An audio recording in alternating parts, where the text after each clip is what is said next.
আসসালামু আলাইকুম এভরিওয়ান, সবাই কেমন আছেন? আশা করছি যে যেখানে আছেন সবাই ভালো আছেন, সুস্থ আছেন। আপনাদের দোয়ায় আমি এবং আমার পরিবার আমরা সবাই ভালো আছি আলহামদুলিল্লাহ। আজকে নতুন একটি দিন, নতুন একটি সকাল, আর আজকে যেহেতু ফ্রাইডে তাই একটু স্পেশাল তো থাকবেই।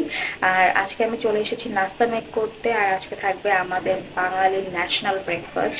মানে আমরা আর কি আমাদের জাতীয় ব্রেকফাস্টই বলা চলে। আমরা বাঙালিরা কিন্তু পরোটা, আলু ভাজি, তার সাথে ডিম ভাজা এগুলো কিন্তু খুবই পছন্দ করি। তো আজকে আমি এটাই বানাতে চাচ্ছি সকালের নাস্তার জন্য।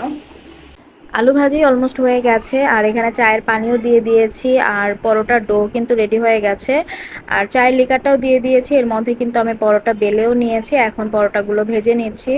জান্নাত যেহেতু তখনও ঘুমাচ্ছিল, তাই জান্নাতের বাবা আর আমার জন্য পরোটাটা ভাজছিলাম, আর জান্নাত ঘুম থেকে উঠলে ওকে ভেজে দিব। কারণ পরোটা কিন্তু গরম গরম ভাজা খেতেই মজা লাগে, মুচমুচে থাকে, না হলে কিন্তু পরে ওই ক্রাঞ্চি ভাবটা আর থাকে না, শক্ত হয়ে যায়। তো আমি চাটাও একসাথেই নিয়ে নিচ্ছি, কারণ আমার না একদম ব্রেকফাস্টের সাথেই চাটা খেতে ভালো লাগে, নাহলে পরবর্তীতে খেতে আর ভালো লাগে না আমার। দেখা যায় নাস্তার সাথে সাথে আমি চাটাও খেয়ে ফেলি। তো রেডি হয়ে গেছে আমার সকালের নাস্তা, এখানে পরোটা, আলু ভাজি, ডিম ভাজা আর চা। আর দেখা যায় কি অফ ডেজ গুলোতে সবার স্কুল, কলেজ, অফিস বন্ধ থাকে, বাসার সব সদস্যরা থাকে। তো ওই দিন কিন্তু সবার ঘরেই আমি মনে করি যে নাস্তাটা একটু ভালোভাবে করা হয়, কারণ না হলে দেখা যায় অন্য টাইমে কিন্তু তাড়াহুড়ো করে সবকিছু করা হয় বা সিম্পলের মধ্যে নাস্তাটা সেরে ফেলা হয়, বাট অফ ডেজে কিন্তু একটু সবকিছু ওইভাবে করেই আয়োজন করে করা হয়। ম্যাক্সিমাম টাইমেই কিন্তু এরকম রুটি, পরোটা, তার সাথে যে কোনো ধরনের ভাজি আর চা তো থাকবেই অলওয়েজ। সো আলহামদুলিল্লাহ ব্রেকফাস্ট তো খুব ভালোভাবে করলাম, আর এখন চলে যাব রান্না বান্না করতে। আর আজকে সেরকম কোনো কিছু রান্না করব না, জাস্ট কলিজা ভুনা করব গরুর, আর হচ্ছে একটা ভাজি করব, ভেন্ডি আছে। তো ভাবছি যে ভেন্ডি ভাজিটা করে নিব, কারণ হচ্ছে যে গতকালকে যেহেতু খিচুড়ি খেয়েছি, আর হচ্ছে আজকে তাই পোলাও বা খিচুড়ি কোনো কিছু খেতে ইচ্ছা করছে না।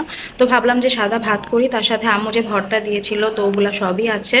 তারপরে শুটকির বড়া যে ভেজেছিলাম ওইটাও আছে, শাক দিয়ে যে ডাল রান্না করেছি সেটাও আছে। তো সব কিছু যেহেতু আছে, আমি আর আজকে কোনো ভেজালে যাব না, জাস্ট গরুর কলিজাটা ভুনা করে ফেলবো আর তার সাথে ভাজি করে ফেলবো। সো ব্লগটা কন্টিনিউ করতে থাকুন। তো রান্নাবান্নার কাজে চলে আসলাম, আর আজকে আমি চুলে মেহেদি দিয়েছি একটু, কারণ ভাবলাম যে যেহেতু রান্নাবান্নার কাজ একটু কম, আর মেহেদি ছিল বাসায়, মেহেদি পাতা জানাতে বাবা নিয়ে এসেছিল, তো ভাবলাম যে তাহলে দিয়ে ফেলি আজকেই। তো এর জন্য দিয়েছি। আর হচ্ছে যে এখানে রান্নাবান্নার কাজও কিন্তু চলছে, আর আজকে আমি ভেন্ডি ভাজি করব, তো ভেন্ডি ভাজি অলরেডি চুলায় বসিয়ে দিয়েছি। সেই সাথে যেহেতু কলিজা রান্না করবো, কলিজাটা কিন্তু রান্না করার আগে অবশ্যই আপনারা সেদ্ধ করে নেবেন, না হলে দেখা যায় যে না সেদ্ধ করে রান্না করলে তখন কলিজায় যে ময়লাগুলো থাকে ভিতরে সেগুলো কিন্তু বের হয় না। তো অবশ্যই অবশ্যই সেদ্ধ করে তারপর ভালো করে ধুয়ে দেন কিন্তু কলিজাটা রান্না করবেন। তো চলে যাই রান্না বান্নার কাজে। Good morning. আমি ফোন দেখতেছি। উঠো উঠো, উঠে ফ্রেশ হও, তারপর ব্রেকফাস্ট করো। আমি এই যে পরোটা রেখেছি তোমার জন্য, ওইটা খাবা, আর হচ্ছে গোস্তের ঝোল। ঠিক। জান্নাত তো ঘুম থেকে উঠে গেছে, আর এখানে আমার ভাজি কিন্তু রান্না করা শেষ, তার সাথে কলিজাটা ভালো করে সেদ্ধ করে ধুয়ে নিয়েছি। সো জান্নাতের জন্য এখন ব্রেকফাস্টটা রেডি করে দিলাম, আর বাচ্চাদেরকে এভাবে করে ডেকোরেশন করে খাবার দিবেন, তাহলে কিন্তু ওরা খুব এক্সাইটেড হয়, এবং এক্সাইটমেন্টের মধ্যে দিয়ে ওরা কিন্তু নাস্তাটাও খুব ভালোভাবে বা যে কোনো খাবারও খুব ভালোভাবে খেয়ে কমপ্লিট করে ফেলে। আর জান্নাতও কিন্তু এভাবে করে দেখে খুব খুশি হয়েছে, আর ওর যেহেতু গোস্তের ঝোলের সাথে পরোটা খুব পছন্দ, তাই আমি ওকে ওইটাই আজকে নাস্তায় দিয়েছি, গোস্তের ঝোলের সাথে পরোটা।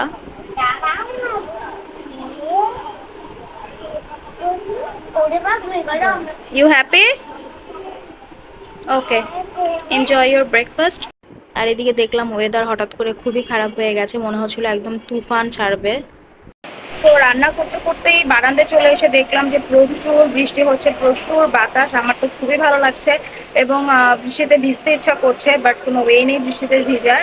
এখন এর জন্য আর কিছু করারও নেই, বাট খুবই সুন্দর বৃষ্টি হচ্ছে, আর এত বাতাস মানে বলার মতো না। আপনাদেরকে আমি দেখাচ্ছি এক মিনিট।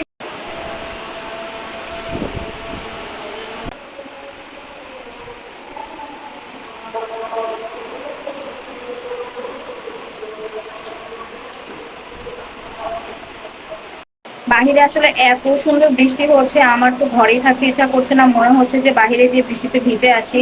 কারণ হচ্ছে এরকম বৃষ্টি কিন্তু আমার মনে হয় অনেকদিন পরে হলো। আর আমার মনে হয় কি যে আপনাদেরও সেম ইচ্ছা করছে না বলেন, সেম ফিলিংস হচ্ছে না আমার মধ্যে, যে বৃষ্টিতে যে ভিজি, যারা আসলে আমরা ভিজতে পারছি না, বাসায় বসে আছি। কিছু করার নেই, বাট আম্মুর বাসা অনেক মিস করছি, কারণ আম্মুর বাসা এখন থাকলে আমার মনে হয় আমাকে কেউ আটকে রাখতে পারতো না। এবং আমার কাজিনসরা, ভাই বোনরা, আমরা সবাই মিলে চলে যেতাম ছাদে বৃষ্টিতে ভিজার জন্য। আগেও আসলে এরকমই হতো, এর জন্য আসলে ওই মেমোরিগুলো মাথায় ঘুরপাক খাচ্ছে, আর ওদেরকে খুব মিস করছি, আম্মুর বাসা খুব মিস করছি। কিছু করার নেই, এখন বৃষ্টি দেখি আর রান্না বান্না করি, আর কি করবো। তো ওই যে বললাম যে এখন রান্নাবান্নার কাজে আবার চলে যাই, তো রান্নাবান্নার কাজ করতে চলে এসেছি। আর আমি কিন্তু কলিজা যে ভুনা করবো, মশলাটা কিন্তু অলরেডি আমার কষানো হয়ে গেছে। আমি ওইটা স্কিপ করে ফেলেছি, কারণ ওই যে বৃষ্টি হচ্ছিল অনেক সুন্দর, তো দৌড়ে দেখতে চলে গিয়েছিলাম। আমার মনে হয় আমরা প্রত্যেকটা মেয়ে কিন্তু এই কাজটাই করি, যখন বৃষ্টি হয় আমাদের আর কোনো কিছু খেয়াল থাকে না, তখন মনে হয় যে বৃষ্টি দেখি বসে বসে। তো আমি আপনাদেরকে বলে দিচ্ছি আমি কি কি মশলা ইউজ করেছি। তেলটা গরম হয়ে যাওয়ার পরে আমি গোটা গরম মশলা দিয়ে দিয়েছি, আর পেঁয়াজ কুচি দিয়ে দিয়েছি। পেঁয়াজটা যখন লাল লাল হয়ে আসবে, তখন আমি আদা রসুন বাটা, পেঁয়াজ বাটা, হলুদের গুঁড়া, মরিচের গুঁড়া, তারপর হচ্ছে জিরার গুঁড়া, গরম মশলা গুঁড়া, লবণ, সব মশলা দিয়ে তারপর ভালো মতো করে তেলের সাথে আমি ভেজে নিব, মশলাটাকে আর কি কষিয়ে নিব। যখন আর কি তেল ভেসে উঠবে, তখন মনে হবে, মানে আমাদের বুঝতে হবে যে মশলাটা কষানো হয়ে গেছে। তো তখন আমি কলিজাগুলো দিয়ে, কলিজা আর আলু দিয়ে আমি ভালো মতো করে কষিয়ে নিব। আর অবশ্যই এই পরিমাণের মশলা যখন কষানো হয়ে যাবে, তখনই আপনাদেরকে কিন্তু কলিজাটা দিতে হবে। আমি আপনাদেরকে দেখাচ্ছি।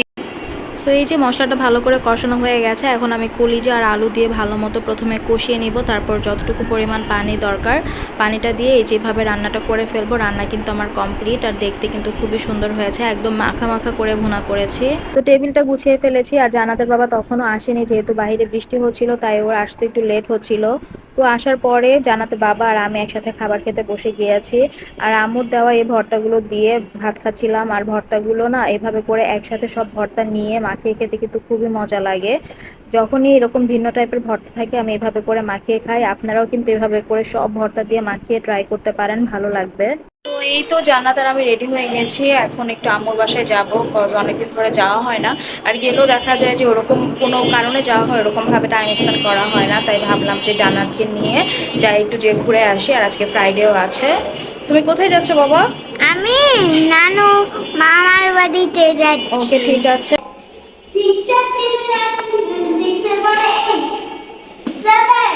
হুম।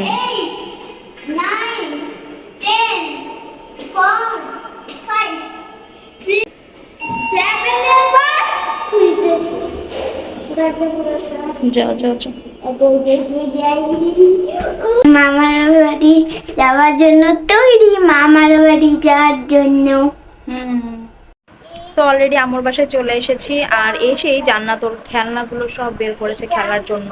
ও এখন খেলনা দিয়ে খেলছে।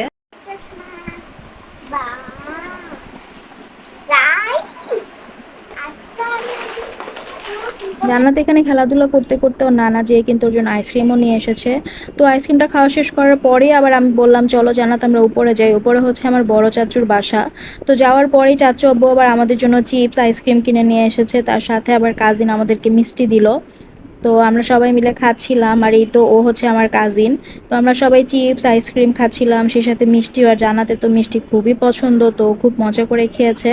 খাওয়ার পরে আবার লক্ষ্মী বাচ্চাটা হাত ধুতে চলে গিয়েছে, মাশাল্লাহ।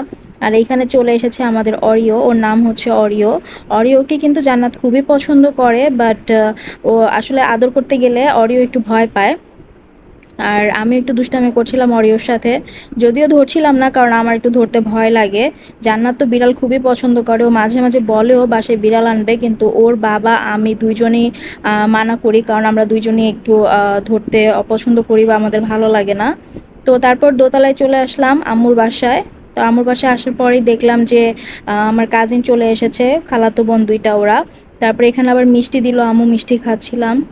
আর জান্নাত তো রসমালাই খুবই পছন্দ করে, তো জান্নাত রসমালাই খাচ্ছিল, মাশাল্লাহ। তো এখানে আবার ওরা নাচ প্র্যাকটিস করছিল, সামনে যেহেতু মামার বিয়ে, সো মামার বিয়ের জন্যই আসলে হলুদের জন্য নাচ প্র্যাকটিস করছিল। তো আমি, জান্নাত, আম্মু আমরা সবাই মিলে বসে এনজয় করছিলাম। তারপর আমার ছোট বোন চলে আসলো। ওরা সবাই আজকে আম্মুর বাসায় থাকবে, যদিও আম্মু বলছিল আমাকেও থাকতে, বাট আমি আসলে থাকার মতো কোনো প্রিপারেশনস নিয়ে যাইনি, আর থাকার ওরকম ইচ্ছাও ছিল না। তাই চলে এসেছিলাম জান্নাত আর আমি রাতে ডিনারটা শেষ করেই। বাট যতটুকু টাইম ছিলাম অনেক এনজয় করেছি, ভালো লেগেছে। সবাই মিলে আড্ডা দিয়েছি, আর সবাই একসাথে হলে অনেক ভালোই লাগে। আর এখানে জান্নাতও নাচ প্র্যাকটিস করছিল, জানি না ও নাচবে কি না, বাট ওদের দেখা দেখি আর কি ও একটু প্র্যাকটিস করছিল।